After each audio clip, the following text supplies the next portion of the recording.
Oke, assalamualaikum warahmatullahi wabarakatuh. Kembali lagi di Gmosfet channel bro. Oke, jadi di video kali ini saya akan menjelaskan tips cara merakit power amplifier ya bro ya, supaya bassnya mantap dan padat ya bro ya. Nah, jadi banyak sekali teman-teman semua yang mungkin mengeluhkan ketika merakit power amplifier tapi hasilnya tidak memuaskan ya. Maksudnya ketika merakit power hasilnya bunyi bagus tapi bassnya pecah atau bassnya nggak bisa keluar.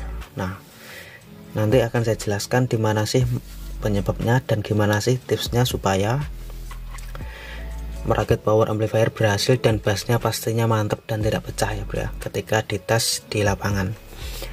Oke, langsung aja kita lanjut ke tutorialnya ya bro ya. Nah, jadi ini adalah video edukasi aja ya bro ya. Nah, jadi sebelum kalian merakit power amplifier atau sebelum kalian memodif power amplifier, itu kalian harus perhatikan dulu volume box speakernya ya bro ya. Jadi sebelum, saya ingatkan lagi, sebelum kalian merakit power amplifier atau sebelum kalian ngoprek atau sebelum kalian modif power amplifier ya, kalian perhatikan dulu volume box speakernya bro. Nah, jadi volume box speaker itu apa sih? Nah, jadi volume box speaker itu adalah luasan keseluruhan dalam box ini ya bro ya. Misalnya speaker 10 in berapa liter, nah 12 in berapa liter, itu harus pas ya bro ya, volume box speakernya. Nah, jadi yang pertama itu jenis speakernya dulu bro ya. Jadi jika kalian ingin membuat sebuah power amplifier khusus bass ya, kalian harus memilih speaker jenis woofer maupun subwoofer ya. Jangan sampai kalian ingin membuat power yang berkarakter bass tapi kalian pakai speaker full range, itu nanti beda, bassnya kurang itu ya, kurang keluar ya. Aduh, jatuh lagi.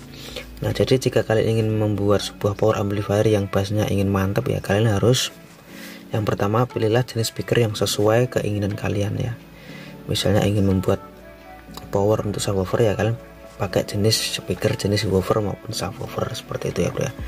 Dan pastinya kualitas speaker yang bagus ya, gunakan kualitas speaker yang bagus, jangan menggunakan kualitas speaker yang biasa aja atau yang murahan ya, karena kualitas speaker juga sangat mempengaruhi kualitas audio yang dikeluarkan ya. Nah, jadi seperti itu. Nah, lanjut lagi di volume box speaker lagi ya. Nah, jadi volume box speaker itu adalah luasan keseluruhan yang ada dalam box speaker ini.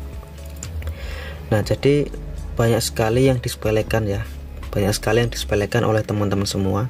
Jadi yang dioprak itu powernya mulu ya. Jadi powernya dimodif sampai ngabisin duit ya, diodaladul, diobrak-obrak sampai kemanapun, tapi bassnya tetap pecah. Nah, ini yang disepelekan. Volume box speaker inilah yang terpenting ya. Jadi yang didahulukan itu adalah volume box speakernya dulu bro ya. Jadi seperti itu. Nah, jika kalian menggunakan misalnya speaker kalian 10 in ya, kalian bisa pakai 50 liter volume box speakernya. Jika kalian pakai speaker 12 in ya, kalian bisa pakai kisaran 70 sampai 100 liter. Nah, itu estimasinya ya. Taruhlah kalian pakai 12 in, speaker 12 in, tapi kalian pakai volume 40 liter. Nah, itu sangat bisa dipastikan pasti bassnya pecah dan nggak keluar ya, dan pasti booming, atau getaran down speakernya liar tapi bassnya nggak keluar. Nah, itu ciri-ciri dari volume box speaker yang kurang ya. Nah, volume box speaker ini dia tidak boleh berlebihan juga bro. Volume box speaker ini harus pas ya, kalian setting bener-bener pas ya. Kalau kelebihan nanti ya tenaganya nggak keluar ya, bassnya terlalu empuk tapi tenaganya nggak keluar. Nah, jadi seperti itu jika volume box speakernya terlalu berlebihan. Nah, jika volume box speakernya pas, nah itu bassnya enak bro, disetting bagaimanapun enak, disandingkan dengan power jenis apapun tetap suaranya enak. Nah, jadi seperti itu ya bro. Nah, jadi untuk menentukan volume box speaker itu kemarin sudah saya buatkan videonya ya, kalian klik aja videonya di pojok kanan atas ini bro. Nah, lanjut lagi. Nah, jika kalian ingin membuat power untuk lapangan ya, kalian harus sesuaikan ukuran speakernya ya. Ingin membuat power karakter bass atau subwoofer untuk lapangan ya, kalau kalian ingin membuat subwoofer atau bass untuk lapangan ya, usahakan kalian pakai speaker yang besar ya, ya minimal 15 in, 18 in maupun 21 in. Jangan sampai kalian pakai speaker 12 in untuk subwoofer di lapangan ya, itu nggak cocok ya. Nah jadi seperti itu, semakin banyak speakernya nanti bassnya juga semakin mantap ya bro ya. Jadi speaker double dan speaker single itu beda, pokoknya beda. Terus lanjut lagi ke box speaker ya, usahakan kalian gunakan box speaker yang bagus kualitasnya. Pastikan box speaker kalian kuat, kokoh, dan tebal, dan tahan dari getaran speaker ya. Jadi istilahnya benar-benar kuat dari getaran ya. Gunakan kayu triplek atau bahan yang bagus, yang tebal, yang kuat. Dan pastikan box speakernya itu harus disekat, ada sekatnya, dan harus dilem ya. Jadi box speaker yang dilem dan nggak dilem itu pasti beda hasilnya, pasti bagus yang dilem ya. Jadi kalau box speakernya benar-benar rapet, kokoh, kuat dari getaran, hasilnya juga bagus ya bro ya. Dan bassnya pasti akan mantap, larinya pasti nggak akan mundur ya. Nah terus kabel atau instalasi speaker ya, gunakan kabel yang berkualitas juga ya. Jangan menggunakan kabel listrik PLN ya, gunakan kabel khusus speaker. Dan pemasangan kabel ini harus pas, jangan sampai terbalik ya. Jika dari power instalasi positif ya ke speakernya positif, jadi positif ke positif, negatif ke negatif, jangan sampai kebalik. Nanti kalau kabelnya kebalik ya nanti bassnya nggak akan bagus ya. Misalnya kalian pakai dua speaker, nah dua speaker ini kalian paralel jadi satu, yang satunya pemasangannya nggak terbalik, yang satunya pemasangannya terbalik, pasti bassnya pecah. Nah pasti itu bisa dipastikan pasti pecah. Apalagi powernya stereo pakai dua speaker, yang satu pemasangannya nggak terbalik, yang satu pemasangannya terbalik, itu pasti bassnya akan pecah ya. Daun speakernya sih bergetar tapi bassnya nggak keluar ya. Nah jadi seperti itu. Dan pastikan kalian gunakan kabel sependek mungkin ya. Jadi kabel yang pendek dan panjang itu beda ya. Jadi usahakan pemasangan kabel dari power ke speaker itu sependek mungkin, jangan panjang-panjang ya. Jadi powernya ini didekatkan dengan speaker. Nah nanti kabel inputnya yang dipanjangin, ditambah in balan maupun output balan. Nah seperti itu. Nah setelah kalian bisa memahami ini, volume box speaker dan jenis speaker dan kabel speaker atau kualitas speaker, nah kalian baru mulai merakit power amplifier atau modif amplifier ya bro. Jadi yang utama yang perlu diperhatikan adalah ini volume box speakernya, jangan ke powernya dulu ya bro ya. Nah untuk merakit power amplifier kalian bisa memilih jenis driver amplifier sesuai selera kalian ya. Pilihlah jenis driver amplifier sesuai selera kalian dan pastikan kualitasnya yang bagus ya, jangan yang murahan. Pilihlah jenis driver amplifier yang kualitasnya bagus. Nah untuk membuat power yang berdaya besar ya kalian harus menyesuaikan PSU nya dulu ya. Nah jadi driver amplifier itu banyak banget jenisnya yang di pasaran ya. Ada yang tulisannya 100 watt, 150 watt, 200 watt, maupun bahkan 1000 watt. Itu hanya tulisan aja bro, belum tentu drivernya bisa mengeluarkan seperti itu ya, bisa mengeluarkan daya seperti itu. Jika tulisannya 100 watt, 1000 watt, nah itu belum tentu mengeluarkan daya seperti itu. Yang menentukan watt driver atau watt power itu adalah PSU nya ya. Jadi seperti itu ya. Jadi jangan sampai kalian ingin membuat power 1000 watt tapi trafonya kecil dayanya, itu enggak akan jadi. Nah jadi kan pastikan kalian pilih driver amplifier yang kualitasnya bagus. Jadi ciri-ciri driver yang bagus itu ya dia low noise, gainnya itu enggak terlalu tinggi, enggak over, jadi volumenya itu ketika diputar penuh dia enggak pecah. Itu ciri-ciri dari driver amplifier yang bagus. Tapi driver yang enggak bagus itu diputar dikit langsung kenceng, tapi ketika di volumenya di full kan dia pecah. Nah itu artinya drivernya jelek, itu penguatannya terlalu banyak atau gainnya terlalu tinggi, over. Nah itu kurang bagus ya bro. Terus lanjut lagi ke PSU ya. Nah ini PSU ya. Jadi kalian harus menyesuaikan buat PSU. Gunakanlah trafo atau SMPS yang kualitasnya bagus ya. Gunakan trafo yang mumpuni. Misalnya kalian ingin membuat power 1000 watt. gunakan trafo yang dayanya ya keluar 1000 watt. Jangan sampai kalian ingin membuat power 1000 watt tapi trafonya cuman keluar 500 watt. Nah itu nanti nggak akan jadi ya. Nah nggak akan jadi. Jadi untuk menentukan watt trafo kemarin juga sudah saya jelaskan ya. Kalian bisa klik videonya di pojok kanan atas ini, cara menentukan watt trafo. Di situ sudah saya jelaskan ya bro ya. Nah jadi seperti itu. Jadi jika kalian ingin membuat power 1000 watt ya trafonya harus 1000 watt. Nah terus elko ya, elko PSU.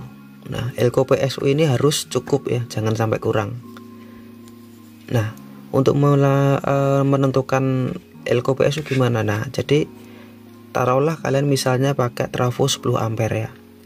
Nah jadi setiap 1 ampere usahakan kalian pakai 2000 mikrofarad. Nah jika kalian ingin membuat jika kalian trafonya pakai 10 ampere ya 2000 mikro dikali 10. Nah jadi berapa tuh? 2000 dikali 10 totalnya sekitaran 20.000 mikrofarad ya bro ya. Jadi kalau 10 ampere kalian bisa pakai 20.000 mikrofarad atau 2 kali elko 10.000 mikrofarad. Kalian bisa pakai 10.000 mikrofarad 2 kali, itu udah cukup ya, biar nggak mubazir. Kalau terlalu banyak elko ya nanti sia-sia ya bro. Jadi harus disesuaikan. Nah jadi caranya seperti itu. Terus dioda pada trafo ya, dioda pada trafo ini harus sesuai. Misalnya trafo kalian 10 ampere, diodanya usahakan lebih besar ya. Kalian bisa pakai 15 ampere maupun 25 ampere, ini biar lebih kuat. Atau kalian double, kalian bisa pakai 10 ampere 2 kali, kalian double ya. Itu jika kalian pakai trafo 10 ampere. Jadi seperti itu ya. Ini harus disesuaikan. Terus TR final ini ya bro ya, gunakan TR final yang kualitasnya bagus. Kalian bisa pakai Sanken, NJW, Toshiba dan lain-lain. Nah untuk menentukan jumlah TR final kemarin juga sudah saya buatkan. Kalian bisa klik videonya di pojok kanan atas ini ya bro ya. Kalian cek aja videonya, di situ sudah saya jelaskan ya. Jadi TR final ini harus disesuaikan, jangan sampai berlebihan maupun kurang ya. Jadi masih ada yang berpikiran seperti ini, semakin banyak TR final maka wattnya akan semakin besar, padahal trafonya kecil. Nah jadi seperti itu ya. Nah taruhlah kalian ingin membuat power berdaya 1000 watt. Nah kalian pakai TR final Sanken. Nah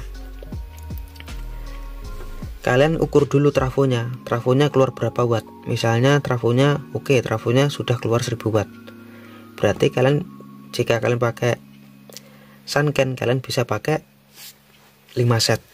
Nah jadi Sanken itu kan datasetnya kan per setnya kan 200 watt ya, 200 dikali 5 itu 1000 watt. Ini untuk berlaku untuk power kelas AP ya, khusus kelas AP. Kalau kelas H, kelas TD itu bisa beda lagi, karena di situ ada trackingnya atau steppernya. TR finalnya bisa lebih sedikit lagi ya bro ya. Nah jadi jumlah TR final ini harus disesuaikan. Jumlah TR final harus disesuaikan dengan daya trafonya. Nah jadi seperti itu. Misalnya daya trafo 1000 watt. Nah TR finalnya kalian pakai Sanken, bisa kalian pakai Sanken 5 set. Karena Sanken itu persennya kan 200 watt ya, 200 dikali 5 itu 1000. Nah jadi seperti itu ya bro ya. Terus instalasi atau pengkabelan. Nah pastikan kalian bisa memahami instalasi dan pengkabelan. Jadi usahakan pengkabelan dan instalasi power tidak asal-asalan ya.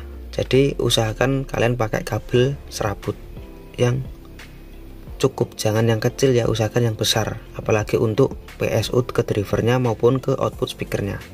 Jadi seperti itu. Dan pahami star grounding ya, pahami star grounding. Jadi pengambilan ground itu usahakan di CT elko, jangan sekali-kali mengambil ground pada CT trafo, itu salah kaprah ya.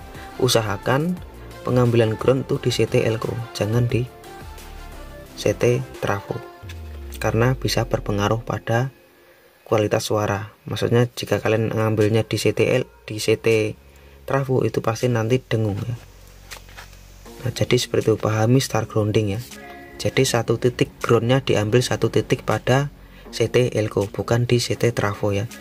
Misalnya ground output speaker ngambilnya di CT elko, ground driver ngambilnya di CT elko. Jadi seperti itu. Terus kabel itu, kabel input. Nah, kabel input gunakan kabel head atau kabel isi 3. Jadi kabel isi 3 yang isinya yang 3 itu ya, biasanya kalau saya bilangnya itu kabel input ya. Kabelnya itu ada 3 biji, yang 2 itu dilapisi tembaga, kabel serabut. Nah, itu kabel isi 3, itu khusus input. Nah, jadi kabel input ini usahakan kabel head ya. Jika kalian pakai kabel input yang menggunakan kabel serabut biasa, nah itu pasti nanti dengung, noise ya. Pasti dengung atau noise. Terus box speaker ya, usahakan box power ya. Box power usahakan kalian menggunakan dari box yang besi ya. Gunakan dari box yang besi biar groundnya cukup, biar bagus ya bro. Kalau pakai ground kayu gimana? Kalau pakai box kayu gimana ya? Bisa aja sih kalian, asalkan kalian bisa mengatur pengkabelannya bro. Nah, jadi seperti itu ya bro ya. Langkah-langkah untuk tes merakit power amplifier. Jadi di sini saya jelaskan secara singkatnya aja bro. Nah, jadi seperti itu. Nah, terus itu ya bro ya, posisi drivernya ya. Jadi posisi driver, posisi trafo ini kalian harus benar-benar bisa mengaturnya. Jangan asal-asalkan memposisikan driver dan trafo. Jadi usahakan posisi driver dengan trafo ini sejauh mungkin ya, jika kalian pakai trafo kotak. Nah, kalau pakai trafo toroid beda lagi bro, karena beda. Kalau trafo toroid itu biarpun deket, kemungkinan besar nggak akan terjadi dengung. Kalau kalian pakai trafo kotak, kalau drivernya kalian terlalu dekat dengan trafo kotak, itu pasti dengung. Karena apa? Karena trafo kotak itu lilitannya itu mengarahnya ke horizontal, sedangkan trafo toroid lilitannya mengarahnya ke vertikal. Ini beda bro. Nah, jadi untuk mengatasi power yang dengung kemarin juga sudah saya jelaskan. Nah, di situ saya jelaskan posisi trafo, posisi driver kayak gimana ya. Jadi sudah saya jelaskan di situ. Di video itu kalian cek aja videonya yang berjudul cara merakit power agar nggak dengung ya. Kalian bisa klik videonya di pojok kanan atas ini bro. Jadi posisi trafo dan posisi driver ini nggak asal-asalan ya. Jadi usahakan posisi drivernya itu sejauh mungkin dengan trafo ya. Dan usahakan trafonya itu misalnya kalian pakai trafo kotak itu ya, usahakan trafonya pemasangan itu dibalik. Jadi usahakan trafo kotak kan lilitannya itu sekunder horizontal ya. Maaf, salah sebut ngomongnya belepotan lagi. Jadi lilitan trafo kotak itu kan horizontal ya. Nah, lilitan trafo kotak itu horizontal, jadi trafonya kalian bisa balik supaya apa? Supaya lilitannya mengarah ke vertikal. Nah, ini supaya induksinya tidak terlalu induksinya tidak merembet ke drivernya. Yang biasanya kalau induksi trafo merembet ke driver, nah itu pasti suaranya dengung atau noise ya bro ya. Nah, jadi seperti itu. Terus aksesoris amplifier ya bro ya. Jadi usahakan kalian pilih aksesoris amplifier yang berkualitas ya. Jadi saya sarankan kalian beli aksesoris aja ya bro, beli aksesoris yang sudah jadi ya. Nah, ini nanti daripada kalian capek-capek ngerakit, kalian beli aja aksesoris yang sudah jadi, yang kualitasnya bagus ya bro ya. Ya kalau kalian suka aksesoris amplifier yang rakitan ya nggak masalah ya, nggak ada, bebas ya sebenarnya. Jadi aksesoris amplifier yang bagus itu suaranya bagus ya bro, treble-nya tuh jernih, nggak sakit di telinga, middle-nya itu enteng, middle-nya itu ringan, dia tuh lantang, tidak ngebas. Jadi maksudnya treble-nya itu tidak middle-nya itu nada mid-nya itu tidak kecampur dengan bass, dan bass-nya itu pasti ringan ya. Jadi aksesoris amplifier yang bagus itu ketika bass-nya ditambah itu nambahnya sedikit demi sedikit ya. Jadi kalau ada aksesoris amplifier ketika bass-nya ditambah langsung over, nah itu aksesoris amplifier yang kurang bagus atau jenis equalizer yang kurang bagus ya bro. Jadi equalizer maupun parametrik ataupun tone control yang bagus itu bassnya itu nambahnya sedikit demi sedikit ya, jadi suara itu enteng, low noise, jadi seperti itu. Nah yang terakhir itu adalah watt power. Nah watt power itu sesuaikan dengan watt speakernya bro. Misalnya kalian sudah berhasil membuat powernya, ketika kalian load, oh power saya sudah jadi, dan ketika saya load keluar 1000 watt di beban 4 ohm. Nah kalian harus pakai speaker yang berdaya sekitar 1000 watt 4 ohm juga ya bro ya. Misalnya oh power saya keluar 500 watt di beban 8 ohm. Nah kalian bisa pakai speaker yang berdaya sekitar 500 sampai 1000 watt di 8 ohm juga. Jangan sampai jika power kalian dayanya 1000 watt, kalian kasihkan speaker yang berdaya 200 watt. Nah itu nanti pasti suaranya kedodoran atau speakernya nggak mampu ya, cepet jebol. Nah jadi seperti itu. Nah itulah tips merakit power amplifier dari saya bro ya. Jadi ini hanya video edukasi aja bro ya, kalian simak aja videonya sampai selesai, pasti bisa paham. Jadi ini bukan teori aja ya bro ya, tapi kalian harus bisa praktek. Nah jadi seperti itu. Jadi sebelum kalian praktek, usahakan edukasi dulu ya, edukasi dulu, cari referensi, baru praktek. Jangan langsung praktek ya, karena nanti kalau langsung praktek biasanya salah kaprah. Nah jadi seperti itu. Terima kasih sudah nonton video ini. Jangan lupa tonton video saya yang lainnya bro. Oke, terima kasih. Wassalamualaikum warahmatullahi wabarakatuh.